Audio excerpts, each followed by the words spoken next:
بسم الله الرحمن الرحيم. قال كذلك أتتك آياتنا فنسيتها وكذلك اليوم تنسى وكذلك نجزي من أسرف ولم يؤمن بآيات ربه ولعذاب الآخرة أشد وأبقى. أفلم يهد لهم كم أهلكنا قبلهم من القرون يمشون في مساكنهم إن في ذلك لآيات لأولي النهى. ولولا كلمة سبقت من ربك لكان لزاما وأجل مسمى.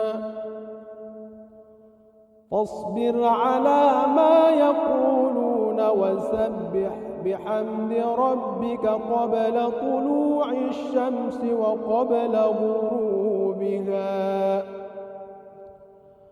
ومن آناء الليل فسبح وأطراف النهار لعلك ترضى. ولا تمدن عينيك إلى ما متعنا به أزواجا منهم زهرة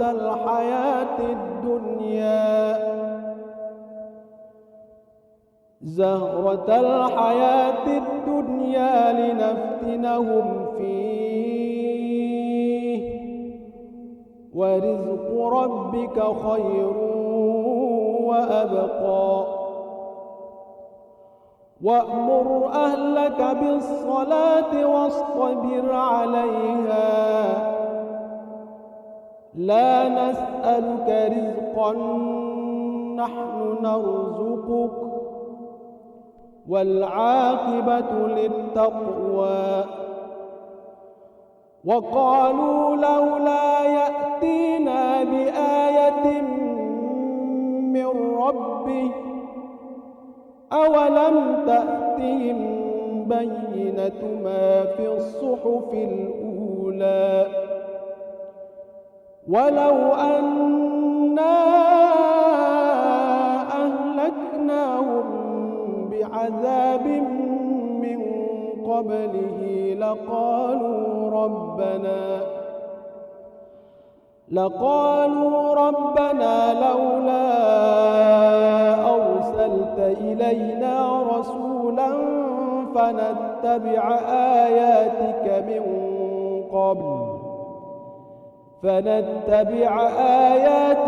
من قبل أن نذل ونخزى. قل كل متربص فتربصوا فستعلمون من أصحاب الصراط السوي ومن اهتدى. بسم الله الرحمن الرحيم.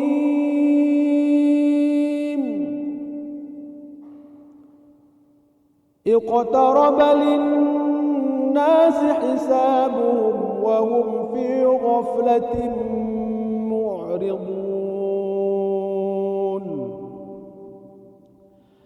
ما يأتيهم من ذكر من ربهم محدث إلا استمعوه وهم يلعبون لاهية قلوبهم وأسروا النجوى الذين ظلموا هل هذا إلا بشر أفتأتون السحر وأنتم تبصرون قال ربي يعلم القول في السماء والأرض وهو السميع العليم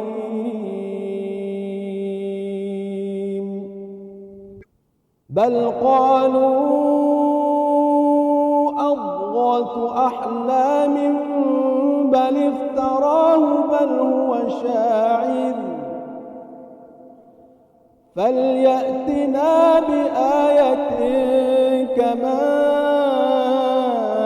أرسل الأولون ما آمنت قبلهم من قرية أهلكناها أفهم يؤمنون وما أرسلنا قبلك إلا رجالا نوحي إليهم فاسألوا أهل الذكر إن كنتم لا تعلمون وما جعلناهم جسدا لا يأكلون الطعام وما كانوا خالدين ثم صدقناهم الوعد فأنجيناهم ومن نشاء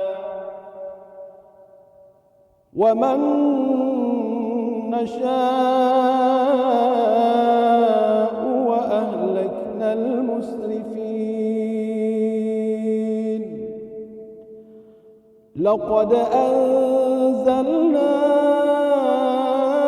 إليكم كتابا فيه ذكركم أفلا